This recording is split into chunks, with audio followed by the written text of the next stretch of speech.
Living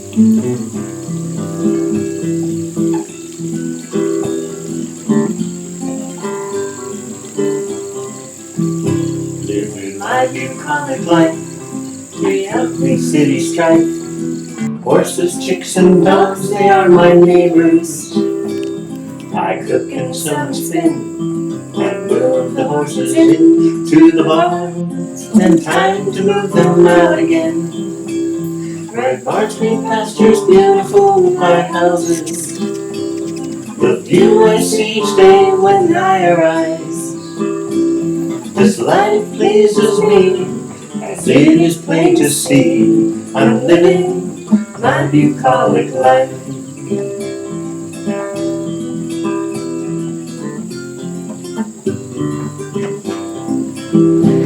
Hi there, welcome back and ready to start another project. This time it's going to be a coat/dress duster kind of thing, and this is it. Now, she did hers in a very lightweight, like embellished organza kind of thing, but mine is going to be going into fall winter, and I am right now in this flannel corduroy kick, it seems like. So that's what we're going to do. So instead of, and the number is Simplicity 9114. There's the close-up, okay? So basically what I'm going to be doing, this is going to dual purpose. It looks like if I wanted to, I could button it up the front and it would be a dress, but I've seen in some other fall designer whatever offerings that they have things similar to this going out that you do wear open with, you know, pants or something else underneath it. So I figured that would be fun. So I had one fabric in mind, this one, which is just kind of dark, kind of bland but dark, charcoaly dark. And I did the pre-wash on it, and it is old. And it had some issues. It had some holes, some worn areas and everything. I think it's a little beyond its time to do most of the outfit on it, but I can probably use it for some undercollar accent pieces and everything. And I say that because the corduroy I'm going to be using is very printed. This is it. Kind of screams 80s, but not. And 80s are kind of coming back. It's the whole equestrian type corduroy print. Just fun, you know? So here's the thing. Because if you wear it unbuttoned and open and everything, you'll be able to see the inside. And I want to make sure the inside is nice looking. So I'm actually going to be partially lining this, maybe fully lining it. I'll know more once I get into it. And what I will be using is this teal color because, you know, that's kind of fun. Something brighter on the inside. And like I said, I haven't really 100% figured out how I'm going to be doing this, but I knew I needed a lining, so that's what I chose. And I also had some 1/2 inch blue, dark blue velvet ribbon that I thought would be fun. So we're just going to throw all kinds of things at this and just have a good time. So the one thing is I held this up to myself. It has on the back of the pattern envelope that the finished length of this garment for the size that I'm going to be cutting out is about 59 inches. So I held that up to the back of my neck and it was dragging on the ground. So what I've determined is that I need to shorten it by 10 inches. And that's going to shorten it enough that I shouldn't step on it. It should be up like about that much from the ground and everything. So you can't really tell, but on her, she is wearing high spike sandals, and it's coming like, if she wasn't wearing those, it would be way on the floor for her too. So it's very long. So I'm going to be shorting all 3 layers. There you go. I'm going to be taking some off of this one, some off of this one, and actually some off of this one too, because it looks like it's kind of, at this point, maybe a drop waist, which, you know, is not the most flattering thing. But when I actually get the piece out and I measure how long that back seam is on the bodice back, then I'll know if I'm going to shorten that or not. And if I'm not going to, then I'll just, you know, divide up that 10 inches between the two tiers down here. So I have pre-washed and pre-dried my corduroy, and I did pre-wash and pre-dry my ribbon too, just in case, you know. Sometimes trims shrink, and that is always a real frustration, is when you get something and you make something and it's fabulous, and you wear it and it's great, and then you wash it and it comes out and everything's puckered. That's a frustration. So I'm just going to go ahead and get started cutting out the pattern, and we'll see what we run into. Okay, so one other change while I was cutting out the pattern, I'm going to raise you up here, I realized there were no pockets in this jackety dress thing. So there was a pocket in the pants. There's a pants pattern in here also, a side pocket. So I just grabbed that, and I'm going to be just inserting that into the side seams here. I think that will be fine. So I have my bodice back piece here, and I want to show you how I can measure myself, because, you know, if you're by yourself in your room and you need to measure your back or your full length, sometimes it's tricky. And so I have my measuring tape. So this is my bodice back piece, and I'm just going to start it where my seam allowance is up here. That's where it would start, and come down, take out my seam allowance about down here. Okay, it should be right here. Stick a big old clothespin on it to weigh it down, and then I'm just going to hold this up to the base of my neck, and it's going to be very obvious where the clothespin is. Plus it's going to give it enough weight that it's going to hang nice and straight. So I measured it, and it's actually hitting fairly close to where my actual waist is. It's not an extreme drop waist after all. So I'm just going to leave this piece the way it is, and I'm going to be shortening the big skirt pieces. So since I need to shorten it 10 inches, I'm going to take off 6 inches from the bottom, because it's the biggest piece, and 4 inches from the middle one. So 6 inches from this one, 4 inches from this one. Okay, so I'm about to get started cutting, and I wanted to show you the first thing I did was I tore my edge until I could get a nice clean tear all the way across, so that I could make sure that my edges were on the straight. Okay, so once I did that, and I'm lining these up fairly carefully, smoothing everything down, I'm doing my largest pieces first. You know, I'm not really following this exactly, because I shortened some pieces and everything. So the skirt back and skirt front on the bottom are the biggest ones. And I don't know if you can tell, it basically goes all the way across. I have this folded in half. It's one large piece. And to me, since this is a gathered piece, it's not critical that it's exactly the same width. So over here you can tell it sticks out just a little bit, but it's the selvage. So this is the selvage over here. So if I can make this my edge that I'm going to be sewing on, I'm not going to have to worry about serging it. It's not going to come and ravel. It's going to look really nice. So I'm just going to leave that. So the way I'm actually going to cut these long pieces is just rip them. So I can say, okay, if I line this up here, the length I need is right here. And I'm going to need 2 of these, so I will rip 2 of them. So I'm going to do 1. There's 1. Put it back there for a second. And then I'm going to do the second one. And to me, this is just a whole lot easier. You get nice straight panel pieces, and you don't have to worry about keeping the edges straight.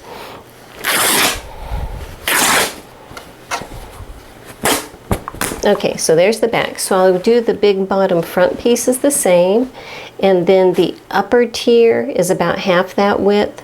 So I'll do something very similar there too. All right, so I've got my pieces all cut out, and this is what I ended up doing because I was a little short on fabric. My bottom tier and my sleeves and my bodice are going to be out of this, And the middle tier here and the collars and cuffs and the pocket are going to be out of that dark charcoal black looking color. And that way I had enough to do everything. There are no darts, no fitting in this bodice. It's just a flat bodice piece. And you can tell right here, looking at the way that the sleeve is put in, there's no gathering in the top of the sleeve head either. It's just basically put together in a symbol, which is nice. So the first thing I'm going to do is take my 2 bodice pieces and serge around the outside edges of each piece. After I have them all serged, then I'm going to sew them together at the shoulder seam and press that seam open. And I'm not actually marking my fold lines and everything until after that is done, or actually until it's actually time to fold on those fold lines. But actually, I just took it to the machine, but I wanted to point out before I start putting it on my serger and stretching it out of shape and everything, I need to stay stitch these edges, and they want you to stay stitch it at 1/4 inch because they only have a 3/8 inch seam allowance here for putting on the band, which is good, we want that. So stay stitch the neckline at 1/4 inch and then serge around the entire piece. Good morning and welcome to the next day. So last time I sewed together the shoulder seams of the bodice, and I went ahead last night off camera and cut out all of my lining, and I wanted to explain how I'm going to do it. So this is my lining, kind of a jewel tone teal, which is fun. So what I'm going to do with my lining is a little bit different, and so I'm going to tip the camera down so I can show you my strategy. Okay, so we know this is what the outside of the dress is going to look like. My lining, I am going to make the bodice the same, not the cuffs and the collar. I'll be putting the cuff and collar, you know, at that point the lining will be as one, so it'll encompass it. But for the skirt part, I'm not doing the tier. So I'm going to say if this is the lining, it's just going to be one big piece that is this width, but connected up here at the bodice.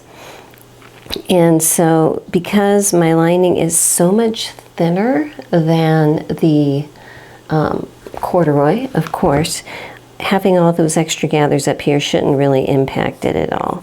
But that way it's going to be a lot easier. I'm not going to have to mess with an extra row of gathering. And so from the inside, when the coat or dress or whatever it is opened, you're not going to see this. It'll be just like one big piece. But that idea made me happy last night, so that is what I'm going with. So last night I cut out my bodice pieces, my sleeve pieces, and I had to cut out 4 big panels that are basically this width, but I added the length of this piece to it. So, but I made it slightly shorter because I want my lining to be slightly shorter than the finished corduroy part. So anyhow, that's my strategy. So with all of that, while I am making my bodice, I'm going to be making my bodice lining too.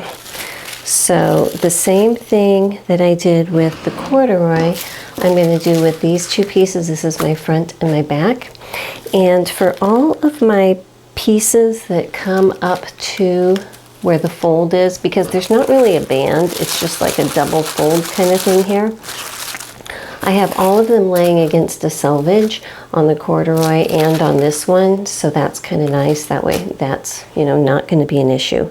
But I am going to go ahead and stay stitch up here on both of these lining pieces, serge around both of them, and sew them together up at the shoulder seam. Alright, so I'm going to start my sleeve pieces. I have my regular fabric and my lining cut. Now my sleeve I'm going to do differently. My sleeve I am going to I'm going to underline my sleeve because there is a continuous lap here, and I want to be able to do my sleeve as a single piece when I put on that continuous lap. So I think that that's going to work out, you know, just combining all kinds of methods here. So when I'm underlining, I like to put my lining side down first and then my fashion fabric on top so that I can be looking at my fashion fabric while I am stitching it. So what I'm going to be doing is first I need to make sure I have the right fabric onto the right lining, but also once I get everything matched up on the sides, I need to mark which side is the back, and the one with more notches is the back. So because again this is a very dark fabric that it's not going to show up very well if I draw something on there, I'm just going to put a little piece of tape on the right side of the back corner, and I'll do that for both of them so I know at a glance what is what. Alright, so I just have it pinned around the outside, and instead of doing this all by hand because I'm just not in the mood this morning, I'm actually going to go to my sewing machine, and with a straight stitch at 1/4 inch I'm just going to sew all the way around here, even the bottom, just to secure the two layers together. At this point, I'm just going to start treating this piece as if it was just a single piece, you know, just individually. The lining is in, but we don't need to think any different. So the next thing I'm going to do is work on this continuous lap piece. So I'm going to go ahead and punch the holes so I can mark it on my pattern. So popping this on top of here, I can just, I'm going to use a white chalk pencil because I think that's going to show up really well. And just mark where the top hole, these two, and the little bottom of the legs are. Okay, so I'm going to do that. Can you see that? It's like right here to here. You know what? I'm going to go ahead and draw those lines just so that they are very, very obvious. How's that? Now we can see it. Okay, so I'm going to do this to both sleeves. Alright, so now that I have these marked on both sides, I'm going to go back to my sewing machine and stitch very carefully along these lines. When you get up to the dot, you know, leave your needle down, pivot, and come back down. Secure it at the sides just to set those stitches nice and safe before we slice it open. Alright, so it's actually probably easier to see my stitching on the wrong side here. And what I'm going to do is come up the very middle and slice up as high, carefully as high as I can get without cutting any threads. I think that's about it. So that this can open up flat like that. I'm going to do that to both of these sides, and then looking at the right side of my fabric, I actually realized that I could not find my little continuous lap piece, so I just cut my own. I'm guessing they're the right size. Usually these things are about 1.5 inches wide, and then I usually take the length and then add 1 inch or so to it just so I have extra. So we're hoping that that's right. But anyhow, what I'm going to do is pin it so that at the edge here it's going to match up, and when I open it up flat, it's just going to come straight across and match up on this side. And by stitching it to the back first, then when I come back and top stitch it to the front, I can see exactly where I'm working. Alright, so this is how I have it pinned. It's matching edges here. In the very center at that top, see if you can see, I have it opened up, and I'm probably about 1/8 inch gap between my edge of my continuous lap stitch and the edge where I sliced it, okay? And then just guiding it gently between there, like that. And so here's my front of my fabric, and the right side of my continuous lap is faced up, and I have the edge pressed under down here. Okay, so it looks like that. So now what I need to do is come back and at 1/4 inch straight across, stitch this on. So what I'm going to do is, say I'm starting here, working it through my machine. When I get up to this point where there's all this stuff, put your needle down, raise up your presser foot, move all of this out of the way, put it down, do a few more stitches, leave the needle down, raise the presser foot, move more stuff out of the way, and then continue on. You know, that's the best way to go about it for me. Okay, so I have it sewed pretty much straight across here, you know. And so this side that's pressed under, I'm just going to fold it up like this, kind of smooth it out with my fingers, and then bring it over onto this side and try to place it so it is about 1/4 inch up, just barely where that other stitching line was. And I'm just going to put a couple clips here. And now from the right side, I can come back and stitch this right along the edge right here where I can see it really clearly. So that is always nice. Hang on a sec. Okay. So with this one all ready to go ahead and stitch, I want to show you I did the other sleeve while I was over there. So this is what it looks like after I've stitched it on the inside. And then I went to my ironing board and just kind of pressed it flat.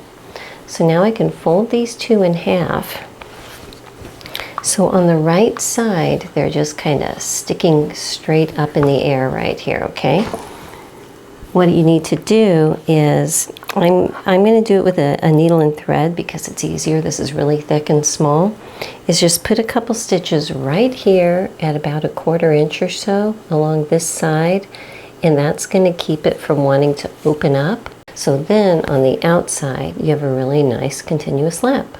Okay, so I have this stitched up here, so it's not going to come open. And now I'm going to, this is my back side. You know, I've got my little tape here. This is the back, this is the front.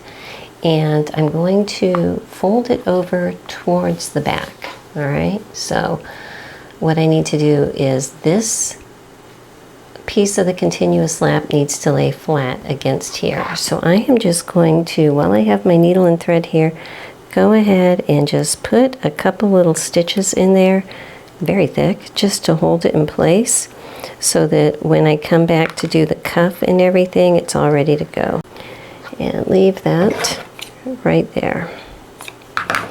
All right, so then this is what it's going to look like from the right side. The back side is overlapping the front side, just like that. So it's going to be a nice little opening. Okay, so at this point I am playing with strategy here because there is a cuff to put on. There is a construction technique where you don't set in the sleeve, you sew it onto the bodice and then sew the side seam all the way up and down the sleeve. So trying to figure out the best way to do this with really nice seam finishes, because part of the reason why I'm going through all of this is so the inside looks really pretty when the sleeves are rolled up and when it's open and you're walking around so everyone doesn't see, you know, raw finishes. So this is what I've come up with. I have marked the top of the shoulder mark here on the pattern onto my wrong side.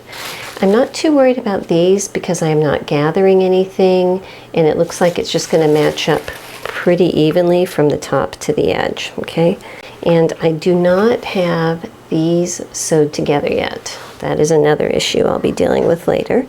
And I'm going to put lining side to lining side, matching up this little mark I just made with my shoulder seam right there, and pin that on.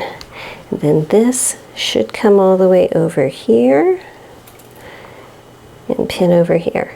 Okay, so I'm going to go ahead and match all of this up, and when I come back to sew it, I'm going to sew it at about 1/4 inch seam allowance. So I'm going to try to be very careful as I'm matching it up that I get all of my edges very straight, because with 1/4 inch seam allowance, if something is off, it won't get caught in there. But I can tell that as I'm matching it up, even though they're slightly different shapes, it does match up really well, so I don't need to worry about e-stitching or anything like that. So I have it stitched here, and if I open it up, you know, I have a little of my stay stitching showing, but that's okay. So it looks pretty good, but what I need to do is wherever it feels like there's a lot of extra fabric, I need to trim that off. I want to get this whole seam allowance where it is pretty even at a 1/4 inch or less, because you know sometimes things just want to peek out. And if I trim it, I know that when I come back in for my second row of stitching, it's going to match up really well.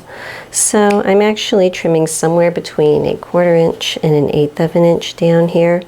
Once I get it all trimmed, I need to go to my ironing board, press the seam flat first, and then open it up. And it's kind of tricky because it is corduroy, so I don't press hard. I just kind of like hover and tap, actually, but press this towards one side, and that'll make it a lot easier when you come to fold it this way. All right, so now I have my seam allowance trimmed and pressed over to one side. So I'm going to flip it open here and fold it so that that seam edge is right at the very edge of my fold, and place some clips all the way around here. And then when I go back to my sewing machine, I will be stitching this so that I can feel the edge of the fabric. So, okay, so technically, if I did it a 1/4 inch before and I do 3/8 inch right now, that will equal 5/8, okay? Nothing's ever exact, so what I'm going to do is you can kind of see where there's an edge here. I'm just going to use my narrow foot and kind of line up the edge of my narrow foot with the edge of this little ridge, and that way I know that everything's going to be nice and neat all my way down, but using that little ridge as my guide is kind of helpful. Okay, so now that I have my sleeves sewn on both sides, what I need to do is finish up dealing with the lining in this bodice. So I am matching up the lining to the fashion fabric around the neckline and down this front, and I am going to stitch it together at about a 1/4 inch in, but I'm leaving the bottom cup probably about 3 inches or so in the very front open, because I need to be able to deal with these two layers separately down here. But so I'm going to come up, wrap around the neckline, and come back down like that. All right, so this is what we have so far. This is just stitched together here. You know, I do not have this center seam sewn, so it's a big arm next to a big open bodice. And the same over here, and in the back, this part is loose so that the fashion fabric is separate from the lining fabric. So let me tell you how I'm going to go on from here. So here's the thing. I am doing this construction very differently than the pattern directions because 1, lining, and 2, pockets. It needed a pocket. The pattern didn't come with a pocket. So I took the pattern, pocket pattern from the pants pattern, and I'm using it in here. All right, which is what this is. So what my strategy is going to be is to make the front skirt panel top and bottom, the back panels top and bottom, and basically have 2 different fronts, 1 big back, sew them on, the same thing with the lining, and then do the side seam. But by doing it that way, I can put a side pocket in. So we're just going to take this one step at a time, and hopefully it won't get too confusing. So with the bodice, the way it is over on the dress form right now, I'm going to start dealing with this part. This first top tier layer of ruffle in the skirt is what these are. And there's a separate one for the back and the front. Piece number 4 is the back. Piece number 3 is the front. And I am hoping that these are tall enough that I can use my pocket piece to go in here and avoid the stitching lines. And I think I can. All right, so the first thing I need to do is with these are the backs. Actually, I'm going to start with the backs. Get my pieces out, and they are just big rectangles, okay? So I'm just going to serge around each individual piece, and then I will pick two sides that go together. I need to take a good look and make sure I have my nap going the right way and sew it up the center back. Okay, so I have my two back pieces here, and I just wanted to show you the nap thing. So I really wasn't keeping careful track of which way was up because I figured I'd figure it out at this step. So I just laid them together here, and those look like two different colors to me. So I'm going to flip over this top one here and put it back down, and now they look like the same color. So now they're both going the same direction. So this is up and this is up. So now I just need to flip those together, and I'm going to sew up this center back seam here at 5/8 and press it open. So with that sewn, I need to get all of my pocket pieces. I cut 4 of them, and I need to serge around each piece just to keep them from fraying. And there are 2 sets of 2. Okay, so my goal is to be able to put my pockets on kind of centered on this piece. And remember, I shrunk this piece by 4 inches from its original size because I'm shrinking the skirt. But what I actually want to do before I put my pocket on is to run my gathering stitches across the top, because I'm afraid that this would get in the way of that. And because this is corduroy, so it is a little bit thicker, I'm going to be using my super gathering thread. All right, so I went ahead and just ran 2 big long rows. This is my super thread. It's kind of like, well, it is a fishing line, but it's a very soft, super strong thread, okay? And this is the wrong side, so this is going to get hidden by lining anyway, so I don't really mind that it's a different color. So actually I'm thinking while I have that on my machine, I might go ahead and just take some time and take all of my skirt pieces, serge around all of the pieces, and on the pieces that need gathering, going ahead and running 2 rows of gathering stitches at the top of all of them, just to get all of that out of the way. So I'm going to go ahead and do that. Okay, so at this point I have all of my skirt pieces serged, and I have 2 rows of gathering threads with my super duper strong thread in the bobbin for all the pieces. That is all the lining pieces, all the bottom tier pieces, and all the yoke tier pieces. So now I can get started actually working on this. So the first thing I'm doing is these are my top front tier pieces, these 2 right here, okay? And there are some fold markings on the pattern that I need to transfer over. So it looks like the first line is 1 inch in, and the second line is 1 inch in from there. So that's 2 inches. So just to make life simple at this point, I'm going to line up my 2-inch ruler at the very edge and just draw a line straight across from there, okay? And do that on both sides. So imagine that there's a 1-inch line also in the middle here. What's going to happen is it's going to fold in 1 inch and then fold in another inch, so that this line that we just drew is the one that's going to be along the edge, okay? Because we need that to know where we're going to start gathering, because we don't want to start pulling any of our gathering threads in this area here, all right? But with these 2 marked, I now know this is my outside. This is my side seam here. So let me get a couple pockets. And what I'm going to do, because this is not part of the pattern, this is just something we're throwing in there, I'm going to have to come up with a measurement. I'm going to say 1.25 inches down is going to be the place where I am going to start my pocket. I think I have the wrong ones here. Hang on. Okay, so here's one that I can put right sides to right side. and line up my very top edge with that 1¼ inch. And the reason I did that is because if all of this gathering is going on, I don't want the bulk of all the gathering plus the bulk of the top of a pocket right there.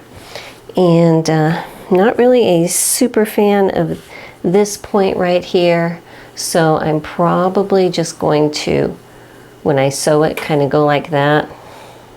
It is what it is. I just cut the pocket from the pants, but we can make this work. So if I mark this top at 1¼ inch, I'm going to go ahead and pin my pocket. And here is another slight issue, is the pocket piece that I used. I should have just gotten a different pocket piece, throwing it out there. It's slightly curved. So this is completely straight on the skirt. This is slightly curved. We're going to just make it work. And I am going to pin this on here, and I'm going to do this for the other side of the front and for both sides of my back. All right, the only difference between the front and the back right now is the back. The two pieces are joined. They have a center back seam, actually like this because the gathering's on top. So I will also be marking 1¼ inch down and lining up the top of a pocket piece there. Okay, all of them, I'm going to sew all of them at a 1/4 inch seam allowance coming straight down this side here. Okay, so I have my pockets all sewn on, and just showing you when I matched it up, because the one is curved and the other is straight, you know, it sticks out. But I sewed it, at least I tried to, with a seam allowance based on the straight here. You know, I'm just ignoring how curved that is. So anyway, pressing it so the seam allowance is towards the pocket, towards the underside, I'm going to come back and run a row of understitching right here, right on the pocket side of this seam, all the way up on all 4 of the pockets. All right, so at this point, with my pocket sewed on, oops, yeah, I got this upside down, but that's okay because we're going to start putting the 2 different skirt tiers together, doing this part right here. So I'm not going to have you sit here and watch me gather huge amounts of fabric together, but I will just show you. I am going to match up. This is my back piece, okay, because it's sewed together. My front ones are not. I'm just going to match up my center backs, match up my sides way over here. So I've got the bottom of my pocket. That's fine. Matching up this side here, and then I'm just going to kind of keep splitting the difference until it is a manageable size. So if you've never done this before, I'm sure you have, but I just pull them all out until those 2 are about equal and put those 2 points together. And then do it again on one of the sides of it. Pull those 2 out till they're about equal. And match those 2 up. And right now I have a space that is about 5 or 6 inches between each pin, and I think that is pretty manageable. I of course have to do all of this, but that's where I'm going to stop with my pinning. And I pull my bobbin threads, and in this case my bobbin thread is very easy to find because it's white and it's super strong. The bobbin thread is easier to pull than the needle thread, plus in this case it's a lot stronger. So then I will just start pulling and gathering and adjusting until I have it all set in. And then in just a quick instant we will be back and it will all be gathered. Okay, so at this point I've got it gathered up and pinned all the way across, and I'm going to come back and stitch it at 5/8, which should be underneath all of this gathering so that that will not be visible. Once I have it sewn, I am going to press the seam allowance so it is going up. Okay, so that's what I'm going to do for this piece and for both of the front pieces. Now, when I am working on the front piece, remember that we have these fold lines here in the center front, and I'm going to make sure that my gathering starts Here's a fold line, here's a fold line, this is the center front. I'm going to let my gathering start after the center front line. So from this point over, it's just going to be flat matching. From this point this way, it'll be gathered. All right, so this is my upper piece. This is my gathered skirt of my lower piece here. I have it all stitched together, and that seam allowance, I lightly pressed it up. And what I'm going to do now is, remember I have all of this ribbon, which is fun. So I am actually, while they are in separate pieces, put a piece of this velvet ribbon just above this seam up here where it's over that seam allowance, and I'm going to stitch it on both sides. And what that's going to do is reinforce this, you know, give me extra security, so if I step on the bottom and take a big step, it's not going to rip off up here. And I think it's going to look pretty too. Morning, it's the next morning here, and while I was at the machine, I went ahead and I put a second layer of ribbon, the green ribbon. And the reason is I put it on my dress form, just, you know, holding everything up, and it was so dark, so dark. And I always wear very bright colors because dark colors just kind of are sad in the winter time for me.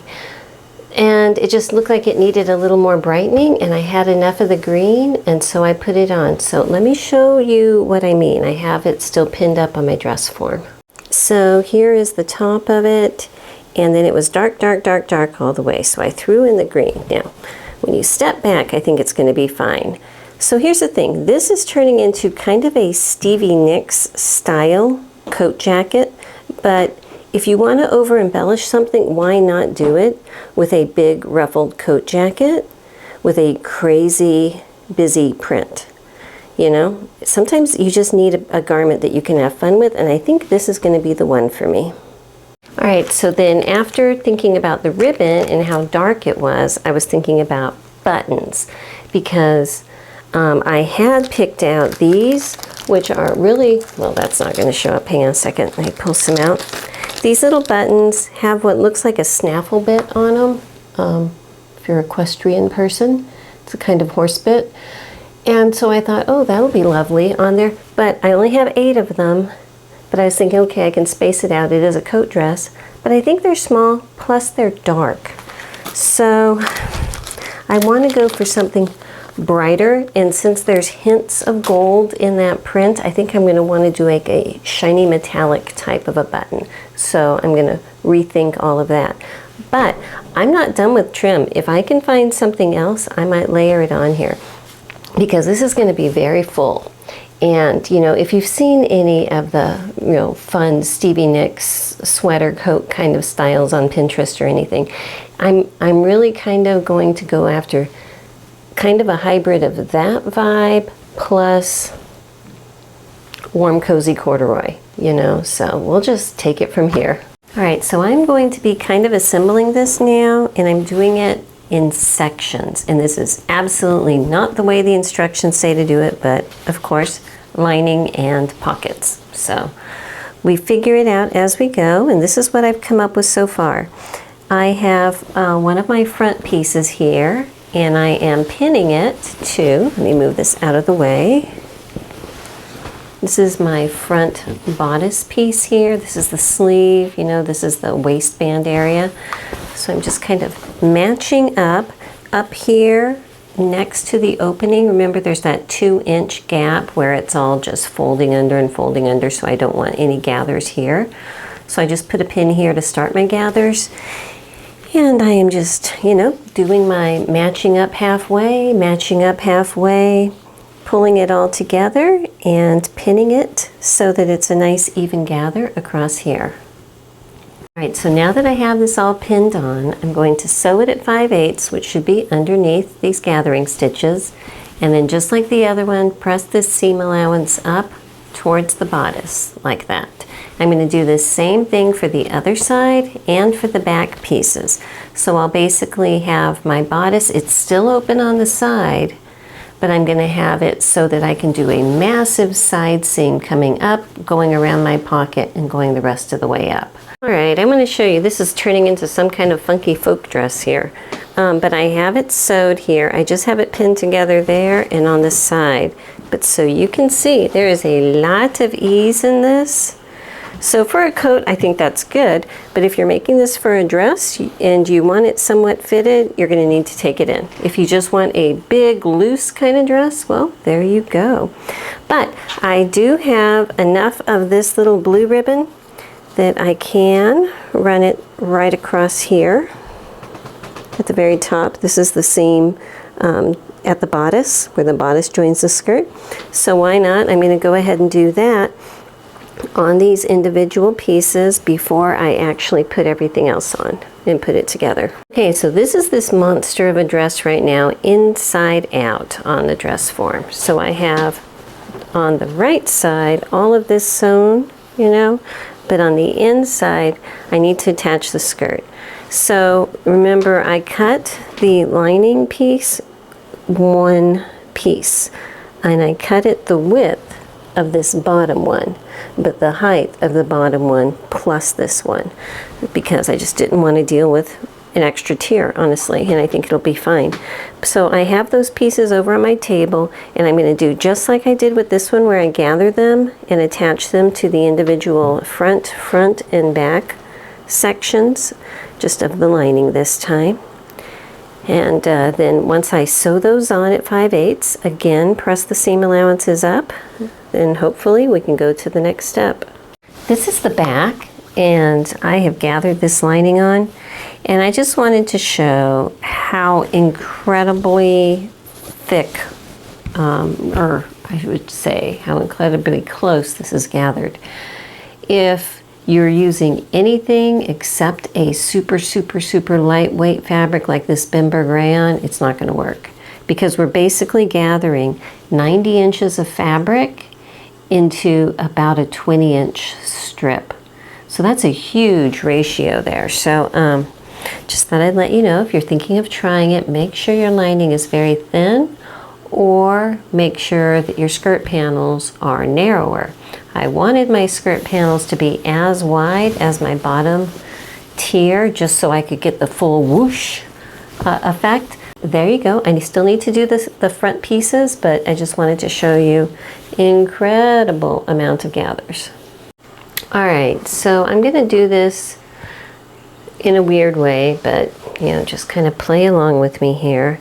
The sleeve pieces, because I have it French seamed up here at the shoulder and everything, I'm going to sew my sleeve together in one section, and then I'm going to do my bodice to skirt seam in another section, and then my lining bodice to skirt in another section. Okay, and right now what I think is, I did this the way that the pattern said at this stage, where they didn't set in the sleeve, they just kind of joined it here with a follow-up this.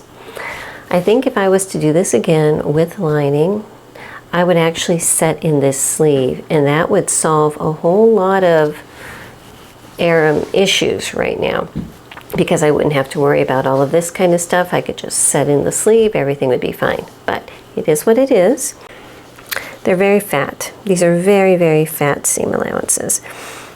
And really the only way to go over them easily is to spread them, one towards the sleeve and one towards the bodice.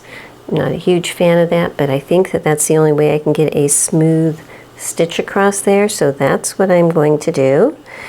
And so starting at this point, at that seam right there, and bringing it all the way down here to the cuff, all right, at a 5/8 inch seam allowance on both sides. All right, so I have the sleeve sewn, and don't worry, we're going to be making this seam really pretty later. I'm just not going to worry about it right now, because I need to start dealing with this. So first of all, this thing is getting insanely heavy, just letting you know. So I'm pinning it, but I am also going to come back after I pin it and baste it in place. Because of the weight of it, every time I pick it up, you know, there's a lot of weight on things and things can move. But also I want to make sure that all of my little ribbon placements are exact. and things like that. But I wanted to show you the game plan. So this is that arm seam up here. So I will be starting the stitching right at this point under the arm, coming down at about 5/8, going probably about an inch down from the top of this cut pocket, okay? So I've drawn that little line that I'm going to follow. Now this has a little corner here. I'm not going to the corner because, again, used a different pattern. I'm just going to kind of softly make that curve, come all the way around.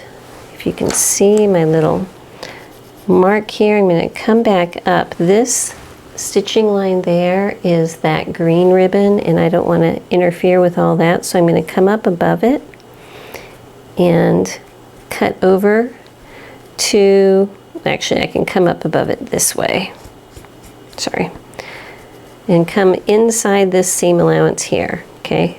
Because this pocket was sewn on at 3/8, so this point, as long as I'm about 1/4 inch inside this seam, I should be okay. So once I come up here, and then I'm going to go straight down and continue at about 5/8 the rest of the way down. But like I said, just because of this is so heavy and I want to make sure everything stays matched up, I'm going to go ahead and baste it and do the same thing, same process on the other side. All right, so this dress is getting very big, but I wanted to show you I have it turned kind of with the lining pulled up on my ironing board here, and I am going to be ironing my seam allowance open. I pulled out my basting stitches. Now when you get up to this pocket area, what you need to do is, this is the front over here, and I want my pocket to go towards the front.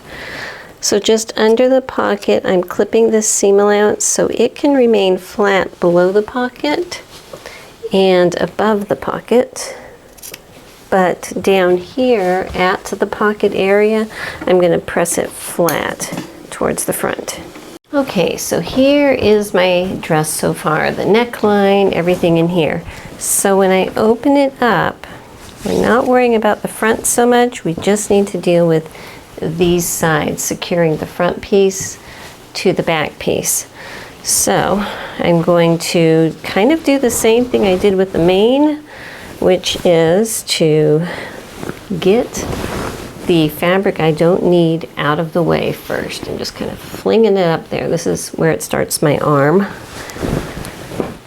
So much fabric. This is a huge skirt. I'm kind of actually excited to show you when it's all done. But I'm going to match it together at the end of the bodice where the skirt is attached, pin it down here at the bottom, and I'm going to run a seam from right up here under the arm at 5/8 all the way down to the very bottom here. Okay, I'm going to do that for both sides.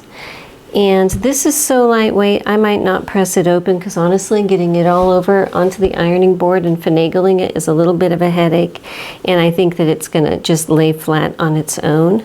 But up here under the arm, there might be a little bit of an issue coming all the way up to this point. So you know what? I'm not going to. It's a lining. If I started about 1/2 inch away, once I flip it to the right side, I can kind of adjust that little bit, and if I need to make a couple hand stitches, I can. But I'm not going to stress out about getting my sewing machine needle way up to the top here. I'm just going to start about 1/2 inch in. All right, so with all of this seaming here done, this is my side seam. What I need to do now is deal with this sleeve, make this pretty. So I'm going to be turning this into a flat fell seam, and so the side of this seam allowance that is on the back, that would be this one. Okay, so looking at it, you do not see the vent. This side I am going to trim, open it up and trim my seam allowance down to probably about 1/8 of an inch all the way down. And this is, once I get this done, it's going to help that little intersection up here where everything comes together. That'll kind of fix itself once this is done. So now that it's trimmed, you know, obviously this side is shorter, I need to iron it. I need to stick a seam rule inside here and press all of the seam allowances towards the one that is trimmed short. So let me go do that. Okay, so I just have my ruler stuck in here underneath this seam just so I don't stick my pins all the way through, and I am tucking the longer end under the shorter end and just pinning that in place. And I will come back by hand and just make little stitches, stitching this down and holding it nice and secure. And that's going to give us a really nice finish in here. Whip stitches, felling stitches, whatever you feel like, you know, you do you. I will probably do little felling stitches in here, which show up looking like little sideways pin pricks, you know. There we go. So I have this stitched up all this way, and I'm getting up to this part in the underarm where everything gets kind of wonky because I have French seam up against flat felled seam, up against lining, up against everything. And you know what? I am just going to do the best I can, make sure everything lays flat and is kind of secure. And then I'm just going to get a little extra piece of this fabric and just stitch it over the entire thing, just like a little square patch to go over it, just because I've got some raw seams right here that are exposed that I can't really just hide, and I think that that's the best way. No one's going to be peeking at the underarm lining of my jacket, so it's just going to be to keep this from rubbing and to keep this from fraying. So there's my little patch. I'm going to call that good for the underarm seam. All right, I just took a quick look at the instructions, and I am not doing anything even remotely close to what the instructions say, and I'm really, really sorry about that. You'll get an idea of what the finished pattern looks like when I'm done. You'll get an idea of how big it is and the sizing and everything like that. But I'm not doing it the same way, the same construction way that the instructions say. And honestly, the way I'm doing it is not the easiest way either, so I'm also very sorry about that, but we're just gonna kind of go with it here. And one of the reasons I say that is because doing it the way I did, it's not even my favorite, because at this point I need to put cuffs on while this dress is huge and completely done, basically. You know, it's its full size. And that makes it a lot more difficult to work with, to lug around and move and everything, but you know what, we'll do it. But if I was to do this a different way, I would make the bodice, I would make the sleeves separate, set them in, but before I set them in, I would do the cuffs on them before I set them in, similar to the way that I did my classic flannel shirt that way, okay? And I could do the lining in that sleeve at that point. But, you know, we're gonna just keep on going. So what I'm doing right now is marking my cuffs. You know, we've got these 4 dots out here in the corners, which are basically a seam allowance in on either side. This little dot here, I'm assuming that's for a button because the buttonhole line is going to be on this side. So I'm just going to basically mark up both of these. So for each cuff, I'm only going to be interfacing half of the cuff. And what I'm going to be using, because my fabric is so thick already, is just this, which is a fusible woven stabilizing thing. It's like a very light muslin that has fusible dots on it that's black in color is what it is. And I have a roll that is 2 inches wide so I can just pull off pieces. And this fold line is exactly halfway through the cuff, so I can just fold my cuff in half, press it to get that fold line, and then I can open it up, put my fusible stabilizer up next to that fold line. Down here there's going to be a little bit of a gap in the seam allowance. That's okay, doesn't bother me one bit. Alright, so I've got my cuff. It is the side that has the interfacing is the side that I am sewing on. So I've matched up my little dots to the outside edges where this continuous lap is, okay? So where that dot is, outside edge, right there. Now, Again, should I have read the instructions before? Absolutely. But did I? Absolutely not. But am I going to persevere and push forward? Yes, I am.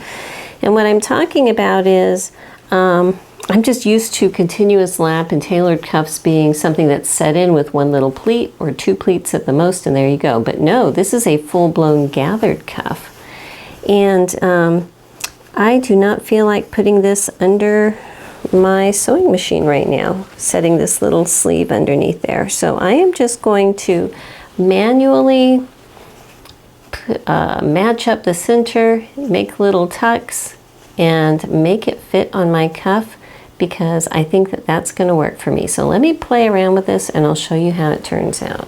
This actually isn't that bad. It looks like if I make about a 1/4 inch pleat every inch or so, it makes up all the difference, and I think that that's going to be actually very easy to sew over and a lot more, hopefully, trouble-free than a bunch of gathering stitches right here. So just kind of like that, where I'm just kind of making little pleats as I go. Okay, now once I have this done all the way across, then I will come across here at the 5/8 and sew straight across, locking all of that in. So I want to show you this. One of our little Banny hens hatched out some eggs today, and she ran off before the last one was hatched out, and I found him, and she's not accepting him right now. So I have this little guy just in the warming oven trying to get fluffy. Hello, little guy. And hopefully, if he is up and perky enough in the morning, I can reintroduce him to his brothers and sisters, and everything will be good. So my 𝐤𝐤𝐤 is not actually on right now. It just has the pilot light, because otherwise this would be crazy hot and everything. So it's just the pilot light. Any 𝐤𝐤𝐤 people out there, it's okay. It's just basically warm. Okay, so while I was over at my sewing machine sewing this on, I went ahead and folded it in half so it's right sides together. Okay, at the top where that interfacing line is, it would make a nice fold there, and just sewed it straight down right alongside the edge right here, which is about 5/8. If it's not exact, use the side of your fabric as a guide. And now I just need to take some bulk out of here and flip it right side out. So just gonna do my little thing here.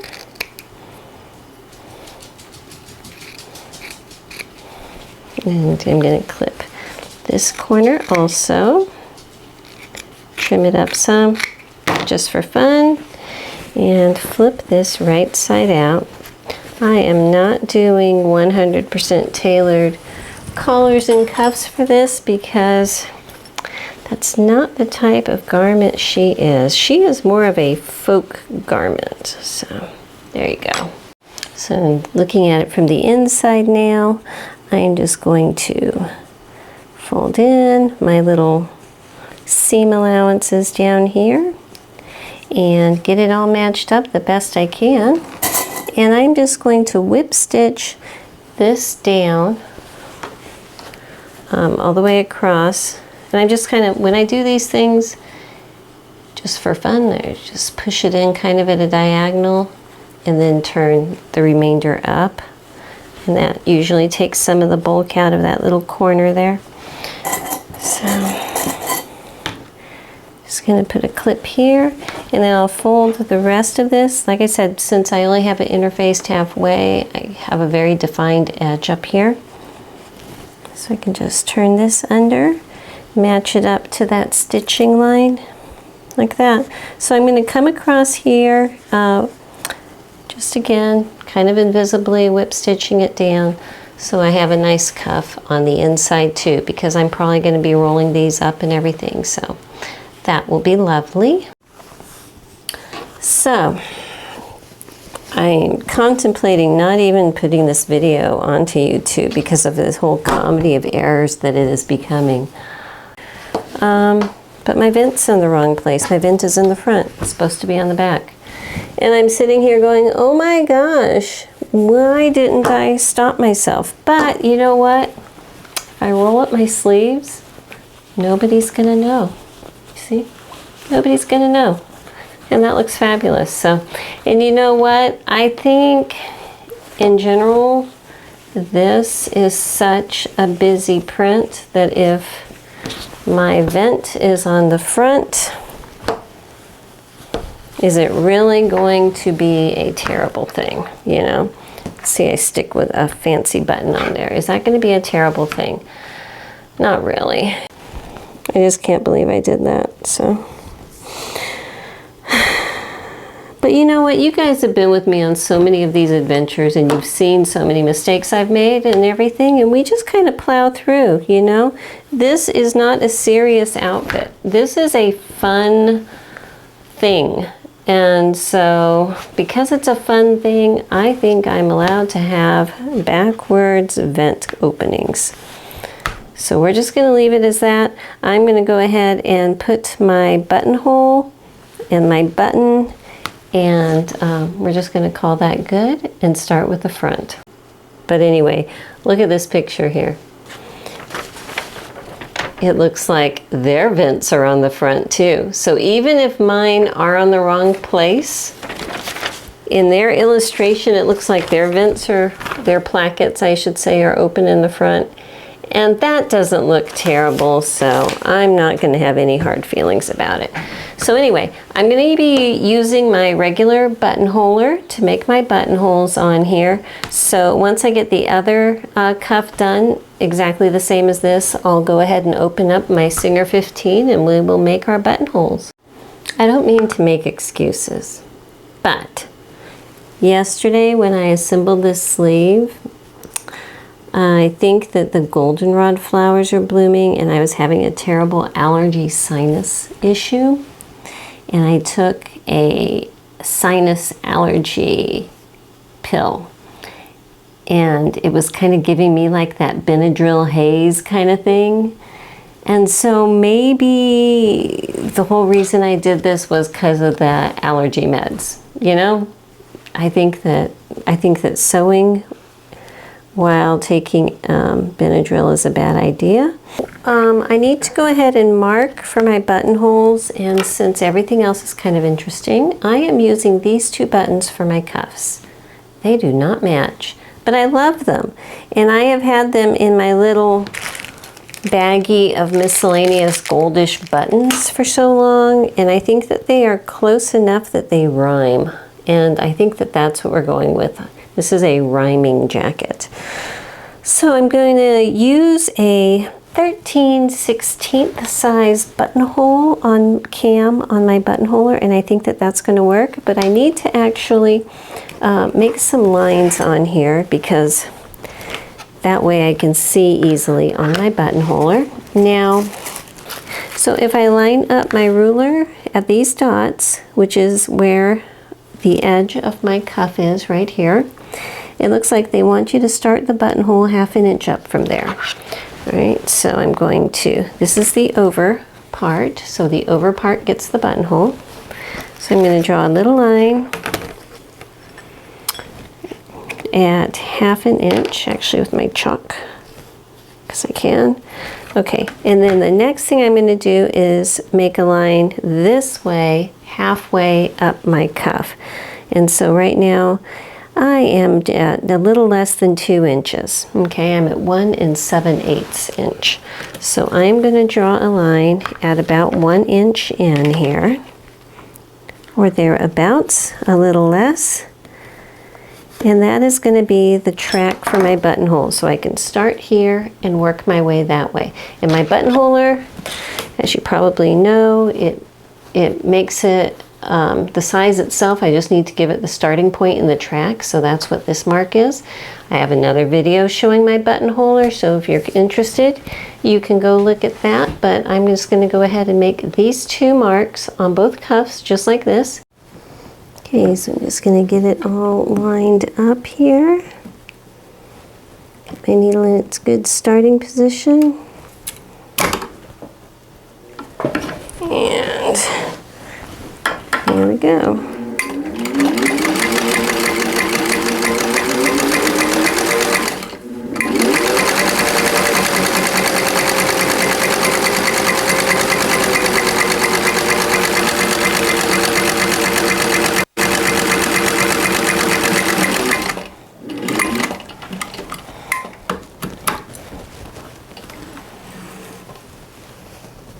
There's my nice little buttonhole. I can just dust off the chalk and cut it open now.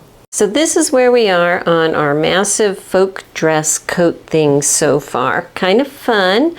Now I need to put on the collar, but I can't put on the collar until I get the front band done. But I can't do the front band until I get the bottom hem done. And I can't do the bottom hem until I do both the hem and the lining and then secure them. So that's what we're going to do right now. First the lining hem and then this hem. So the lining I cut shorter than the dress. I did that on purpose because I want my finished lining to be shorter than my finished dress. So what I'm going to be doing is hemming these so that they're two separate pieces of fabric, okay? And for the lining, I have serged the bottom edge. What I'm going to do is just fold it up an inch, press it, and then I'm just going to, with my sewing machine, make just a nice stitch straight across it. Nothing too fancy. It's a straight go because it's a straight gathered rectangle, so that should be nice and easy.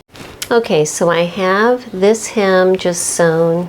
I haven't even pressed it yet, but just laying it there. And I hung up my jacket on my dress form just so I could get a good idea of how these two layers need to match up along this front opening so that everything's going to be correct.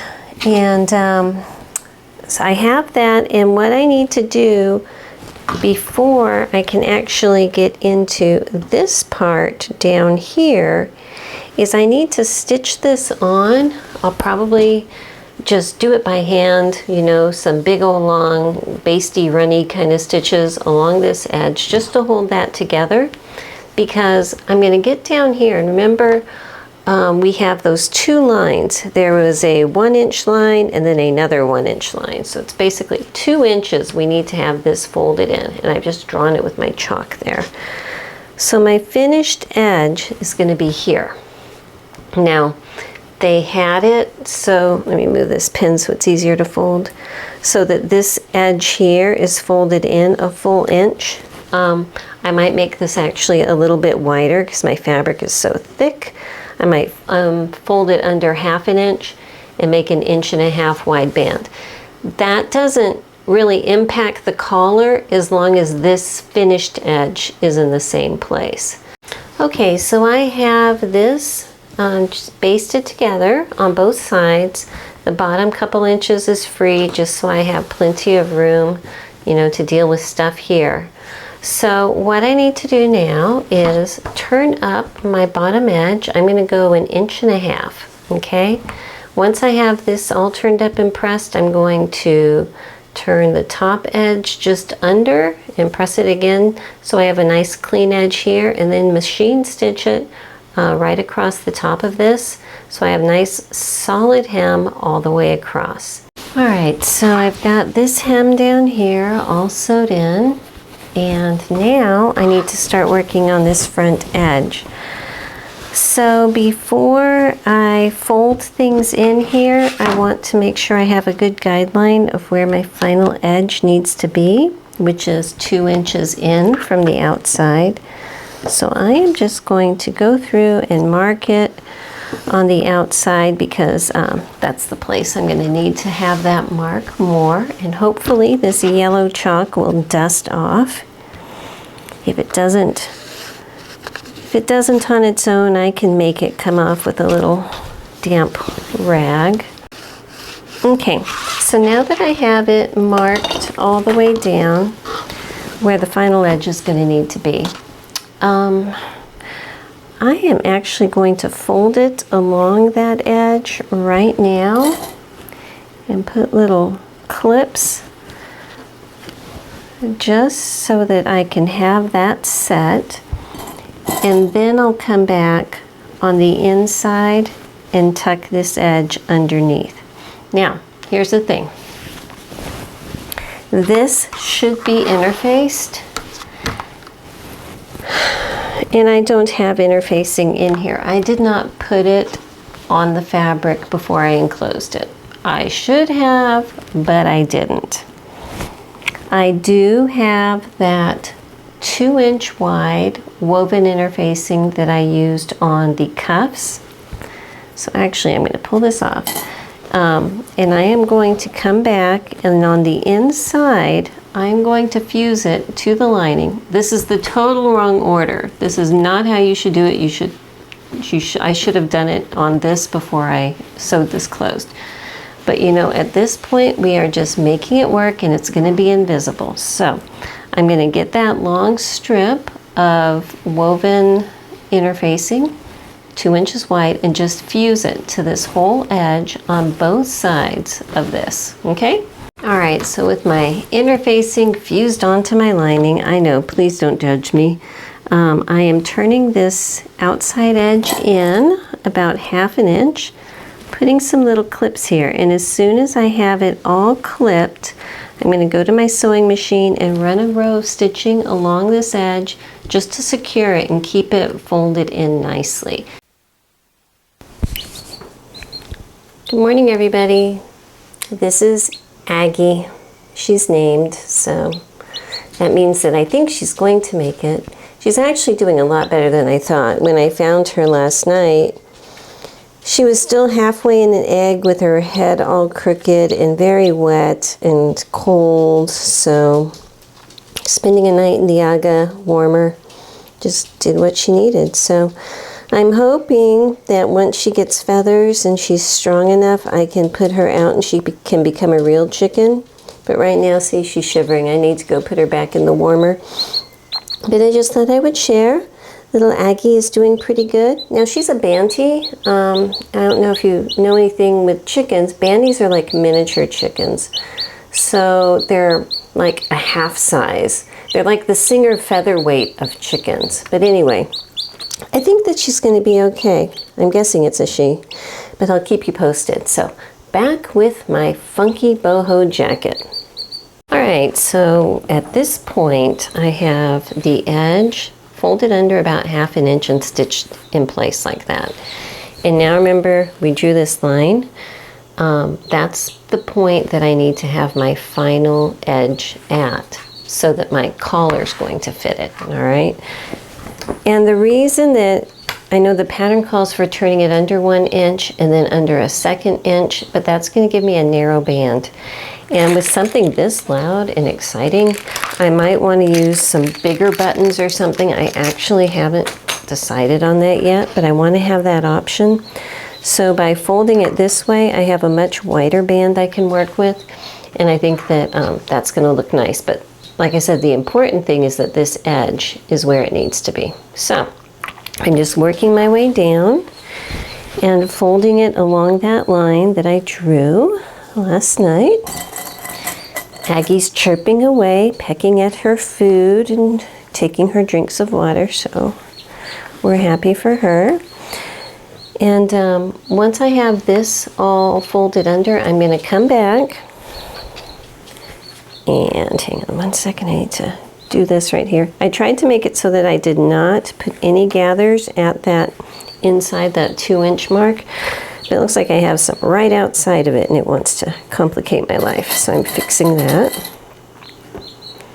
So anyhow, once I have all of this done, I'm going to come back and on the outside, I'm going to stitch it.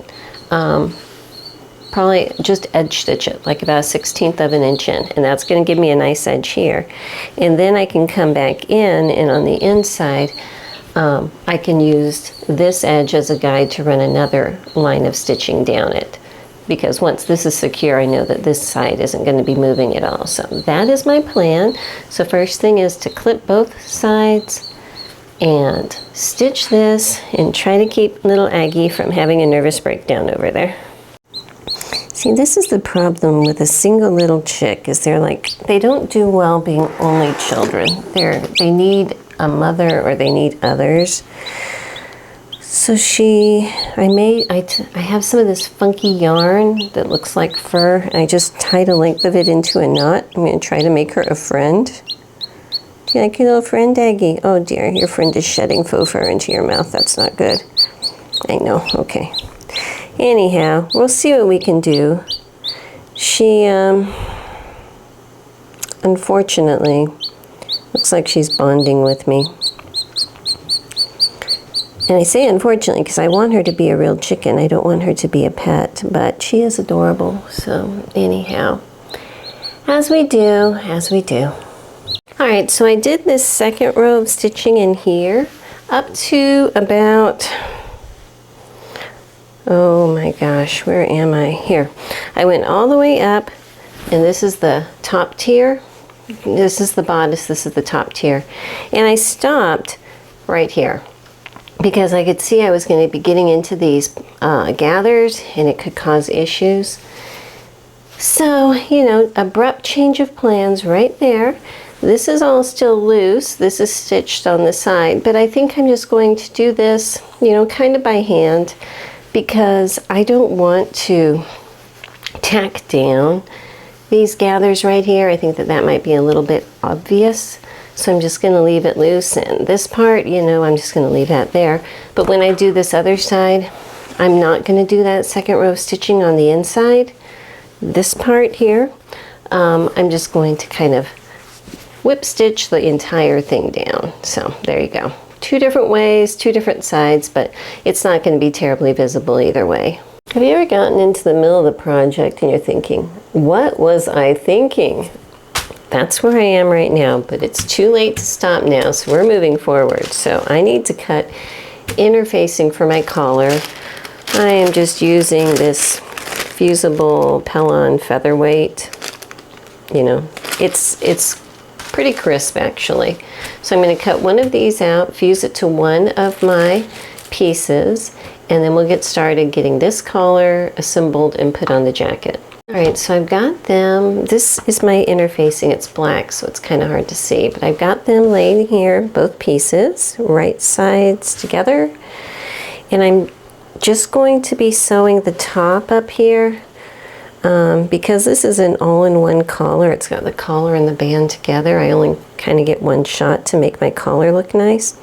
So I'm going to sew it at 5/8, understitch it, trim it, and press it, and then do the sides. Okay, so at this point I have it sewn, and I have just ironed it, you know, so that I could set this seam in this way. Anyhow, what I'm going to do now is take my side that is not interfaced, which is going to be my underside, which is going to be my private side. I'm going to have the interface side be my public side. And push it up. Give it one more little press pushed up with a little bit of steam. Over here. And then I'm going to come back, and on this interface side, get my lint off. Corduroy collects lint like crazy, and I have a lot. Going to run a row of understitching along here, and that's going to catch all of this seam allowance. So it's going to be right here, just on the seam allowance side of this seam line. Once I did that, I came back in and trimmed it pretty close to the stitching, probably within 1/8 of an inch, you know. And then when I opened it up and press it, I have just pressed it flat, but you can see at this point, when I go to turn it, it's going to want to curl to the underside, which is what I want. I don't want this fold line and everything exposed from the front. I want it hidden, and that's what this is going to do. So after all of that is said and done, now I can go ahead and do my side seams. Now the side seams have a different seam allowance than the top seams. So the top one, I sewed at 5/8. This bottom one, they have a stitching line shown here, but even if they didn't, you can see this little dot there. That little dot is showing where all your seams come together. And it is definitely not 5/8 of an inch in. Okay, so they're showing us our stitching line, which is 3/8, and that's 3/8, which is good because the seam allowance that we're supposed to be using to sew this on is also 3/8. So, oh, I just saw, up here, I was supposed to sew this at 3/8 also, but you know, so my collar is 1/4 inch shorter than theirs. That's the way it goes today. Honestly, this project is so bizarre. But I need to mark where this little dot is, because that's where I need to stop my stitching, okay? So I'm just going to place that there, make this little dot, and when I sew up these side seams, I'm going to match up my sides, start up here at this top edge, come down to this dot, backstitch it and stop it so that I have this open down here. Alright, so what I need to do now is basically get it ready to flip. So I am clipping, especially right here where that indent is. I'm going to take off this corner up here and taper it in. Actually, I might just take a lot of this in, but making sure that I clip it fairly close to the stitching where those curves are. Okay, I'm going to do the same thing to this side, but let's just see how that works out. To flip it right side out, get my little handy dandy chopstick in here. And by understitching before, even though it's a thick material, it's really easy to get a nice sharp, non-bulky little corner up there. So that's nice. Let me go ahead, do the other one, and then I will press this so it looks really nice, and then we'll work on attaching it. Alright, so I need to show you this because it's frustrating. Remember when I was first cutting this out and I said, oh, I like this fabric, but it has holes, it has bad spots, but I think I have enough to do good things? Apparently I cut this back piece of the collar from a weak area, because when I was putting my chopstick in to push, and I wasn't even pushing hard, promise, down here about 1/4 inch below, it's like the whole area was weak, and it's just bad in this little spot. And at this point it's too late to make a new collar, so I'll tell you what I'm going to do. I'm going to take my handy dandy piece of stitch witchery, and I am just going to stick it inside of there, up into that little weak area, and iron it to kind of glue all those fibers together to hold it, because it is the underside of a collar. It's not going to be super visible, and it's not going to be under strain, and just having the fusible stitch witchery hold it, I think is going to be fine. So I'm going to go ahead and do that, and I'll be right back. Okay, so there you go. I have fused it together. Nothing is going to fray, and I think we're ready to move forward. So here is my collar, and now I need to go ahead and just start putting it onto my garment. I'm really hoping that this is going to fit well, but honestly that garment is so heavy and I have been pulling it all over the place, so I stay stitched the neckline, and I'm hoping that is holding it, but there's a good chance I may have to ease some of that neckline in to make it fit onto this band. Alright, so first I want to make sure I had my center back marked on both the collar pieces and my garment here, and I'm going to be sewing the interfaced side, which is my public side, to the inside of my garment, okay? Because that way, when this comes up, the right side is going to be facing out, and that's good. And I am sewing it to the inside first, because that way when I do the second seam on the outside, I can see what I'm doing, which really helps. So I'm just matching up my center back over here where this comes in. This point where everything opens up, where we stopped our stitching right there, that's what needs to line up with the edge. So I'm just going to match that up over here. It's okay that this stuff is sticking out, that doesn't matter.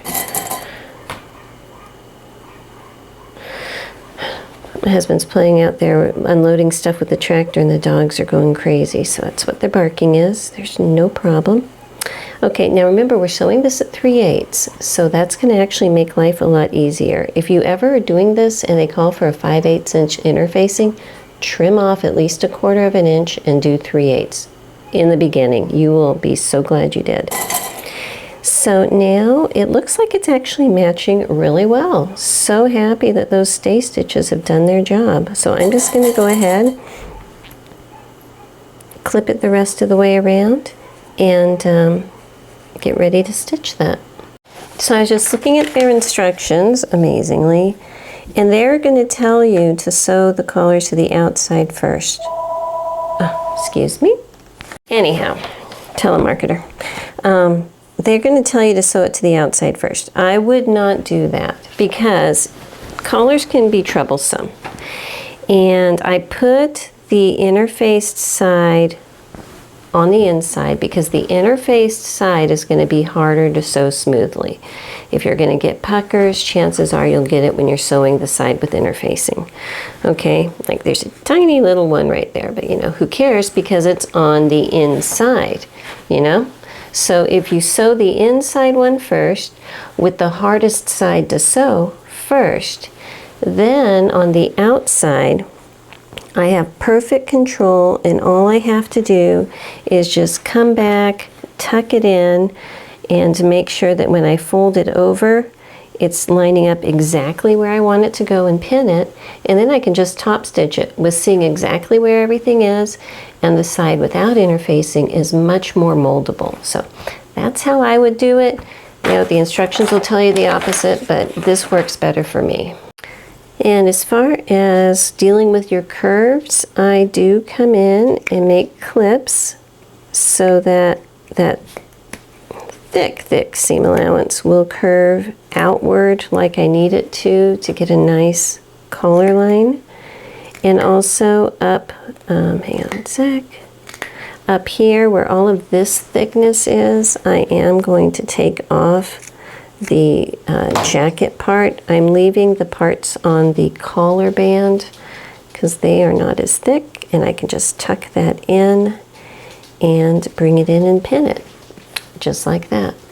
So this is what it looks like when I have it all pinned. I'll just continue that all the way across and then come back and do a little row of edge stitching with my machine right here. So I just had another lesson in this comedy of errors here about why you should follow the recipe. Is remember I folded my band out a little bit further because when you sew this at 3/8, it catches it up to 1 inch, but beyond that the little edge sticks out like this. So instead of redoing everything, I just took a needle and thread and stitched it in there. You know, it's not a really big deal to me. I think it's going to be okay, but I just wanted to do that because it's going to be open and, you know, it'll look, it might be visible, it might not, but it's so busy, I don't think that anyone's going to see my little stitches right there. So anyhow, I just wanted to show you that in case you were going to follow my lead and make your band much wider. Yeah, I'm just stitching it up, you know, invisibly, but it's going to take care of it for me.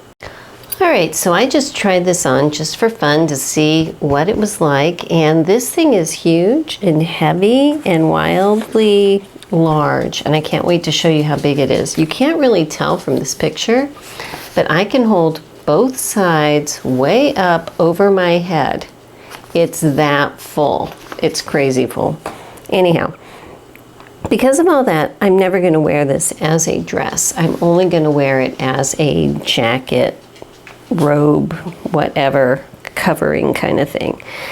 And so, because of that, I'm only going to put closures up to this point. I want the bottom part to be able to be open and free. And I've got these little metal frogs that I cut off of a Goodwill sweater years ago because I thought they were fabulous. And I think I'm going to use those. I think that they're going to go really well. So I'm going to put one down here at this ribbon, which is the waistline. One up here, when I was trying it on, it's like that's the topmost closure I could ever want is up there. And then I'm just going to put the other two kind of equally spaced here. And, oopsie, it's not going to go. There you go. And kind of call that good, but I like how that looks. I think that that's going to be nice. So let me go ahead and sew these on. And they have, you know, little holes that you can stitch through.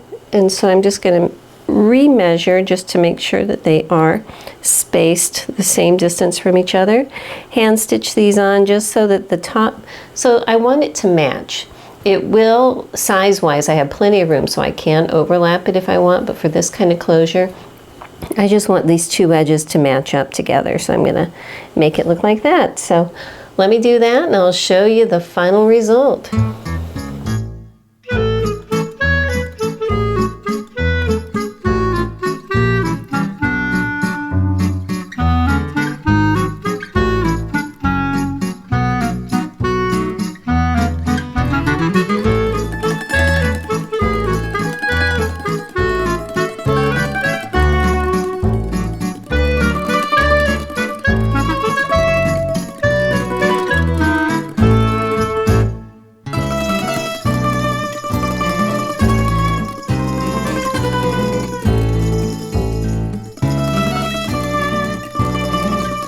You thought I was done, didn't you? But no, I woke up this morning, I was going to do the reveal photos, but it was raining outside, and I decided that I am going to try to do something with these sleeves, because the way they are, the cuffs open totally the wrong way, and it's obvious to me and it drives me nuts. So it's too late to take them off the bodice up here because of the French seaming and the all-in-one seam and the lining and everything like that. Okay, it's just too late for that. But I can switch the cuffs. So I pulled both cuffs off, switched sides, okay? And now I've already done this one over here, okay? So it's back on the opposite side. So what I need to do is the side that was turned under, I'm going to clip that open and make the opposite side turn under. Where was I? This side is now folded under, and the folded under side I'm matching up with my buttonhole side. And what I'm going to do, because when I pulled this off, I left it all just kind of as a big flap that's already made up with the button and buttonhole. And I'm just going to slide this in and pin it on one side and do the same on the other side, and then just kind of form those pleats and make them work. So let me put a little pin right here. And way over here on this side, this is now open. This is the one that was closed before, but it is now open. And the buttonhole, the button side is going to go over here. So I'm just going to kind of pin that on. And when I stitch this, I am going to stitch it with my sewing machine with my narrow foot so I can get around this button, you know. But if I don't catch everything in the back, I'll just whip stitch it in. So now I have, remember I pleated my cuff, so I have this big cuff and a tiny big cuff on my garment and a tiny cuff here. And so I can still kind of see where my pleats were before, so I'm just going to pleat them and pin them. All right, so they're both done now. So even though the vent opening is in the different place, I'm not going to call it wrong. It's not the wrong place. It's a design optional place. The cuffs are opening in the proper direction, so it looks more like I planned it that way. You know, you make the best of what you've got here. I'm happy with this. I'm going to go try it on.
Yes, we have volumes. So this one was a little different.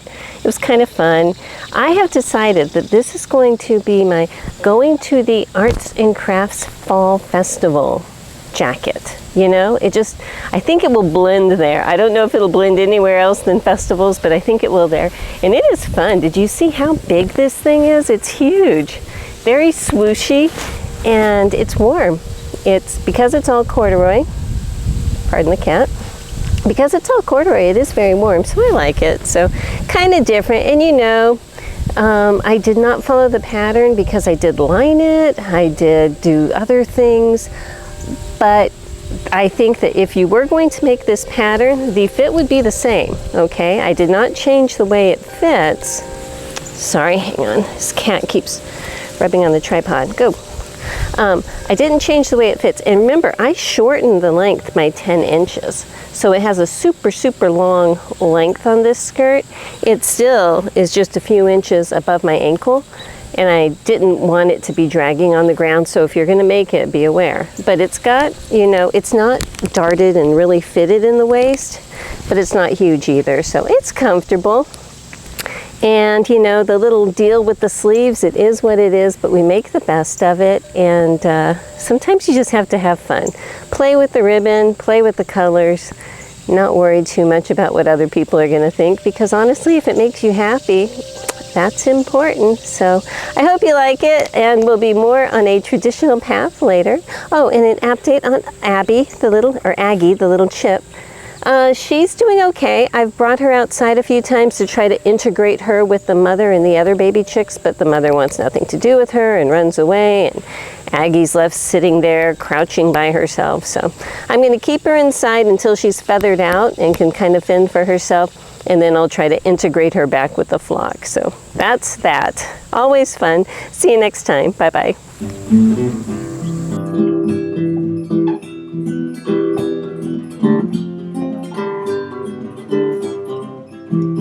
Living my bucolic life, every city strife. Horses, chicks, and dogs, they are my neighbors. I cook and sew and spin, and move the horses into the barn. Then time to move them out again. Red barns, green pastures, beautiful my houses. The view I see each day when I arise. This life pleases me, as it is plain to see. I'm living my bucolic life.